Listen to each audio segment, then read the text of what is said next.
ครบไหมตะฝอยไหมถุงละโลสิได้จักโลนใส่เบิ่ง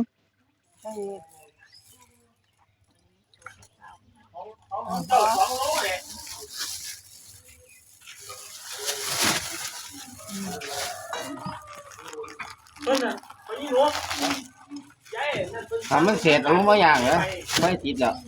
ไม่ไปไหมไม่ไปสร้างการที่บอกมาว่ารู้หนึ่งวันนี่แหละมันจะมาเสียเปรียบกันพอแล้ว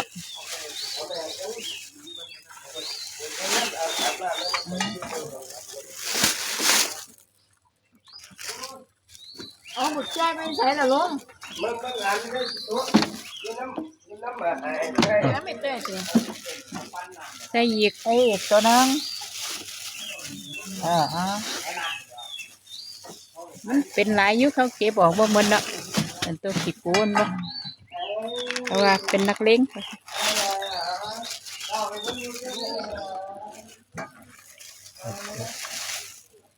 มัดไปโน่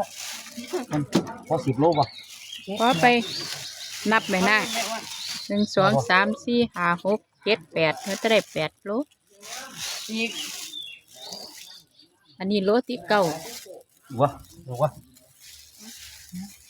ยังไม่อยากจะสร้างแม่ตัวโน่10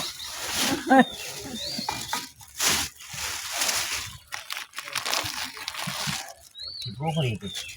ถ้าว่า10 โลไหมก็เทจากใส่แน่นั่นอันนี้พอโลวัน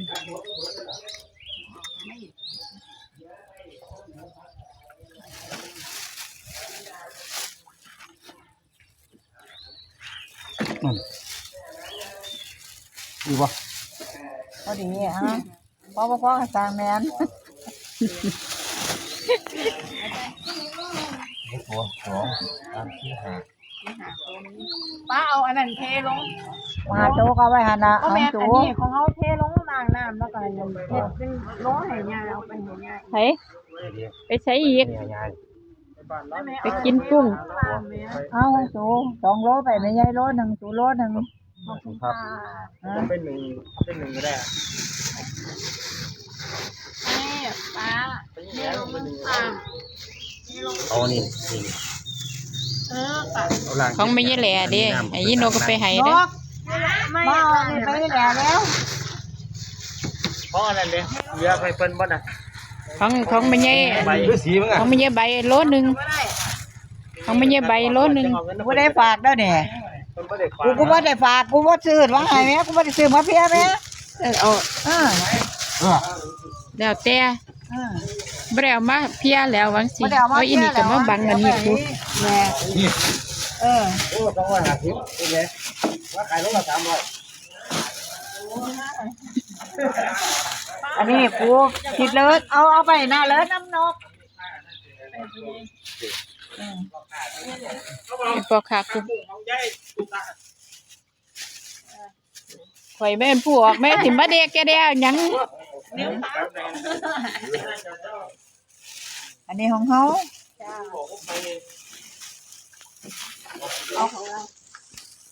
เดี๋ยวนะเอาเข้าไปไว้เจ้าจังหวะไปนะกันเนี่ยเจ้าจริงฮะเจ้าจังหวะเจ้าห้องบอกอะไรวะนี่เรื่องนี้จังหวะไปยานะเอาลกเอาออกไปนั่นอันนั้นป้าเอาสั่งเขาไอ้คนนี้ถุงละโลมันอันนี้มันนี่คือมันเอาถุงจะไปน้ำย้ายเนี่ย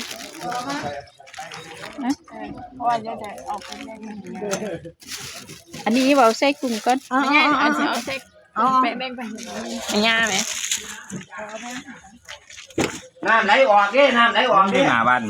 ฮะมึงอยู่หน้าบ้านนี่นะเอาไปป้าเอาให้มันเป็นโลก็หรอพอแล้วสำนันแล้วนี่ป้าจะจำกัดปันใหม่กี่ไปเลยแม่มันเป็นโลเอาไม่ได้ทำไมลูกบอกงานเถอะไปใช้ขอจะยืดรันของฮะเขาบอกเหมือน ใส่มาใส่ เจ้านั่นแม่ตักแม่เอานั่นตัวพี่ตาจะไปจับมันเลยตัวพี่จอดตัว มันหนีบไปแล้ว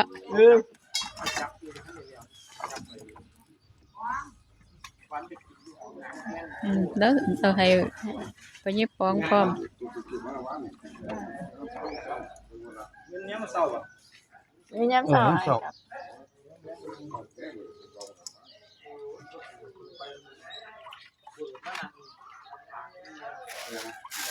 เข้าไป เอาให้มันถึงพอโล ได้9 ขีดสำนั่นแหละ มันไป เมื่อเดียว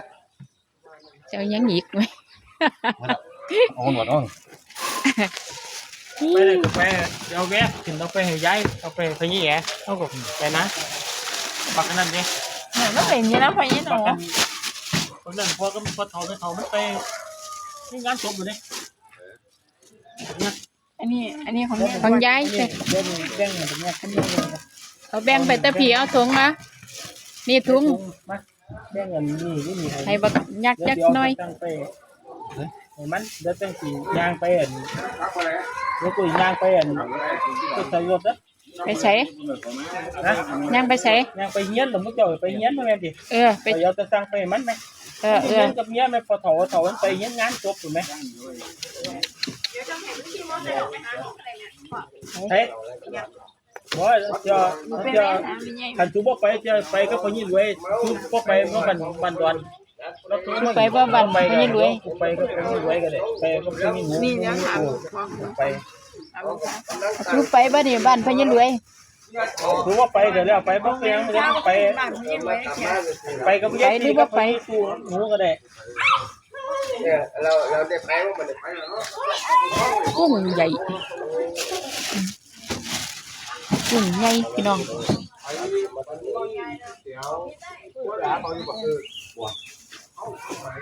เนี่ยฉันทำอยู่ได้เอาไปย่อไป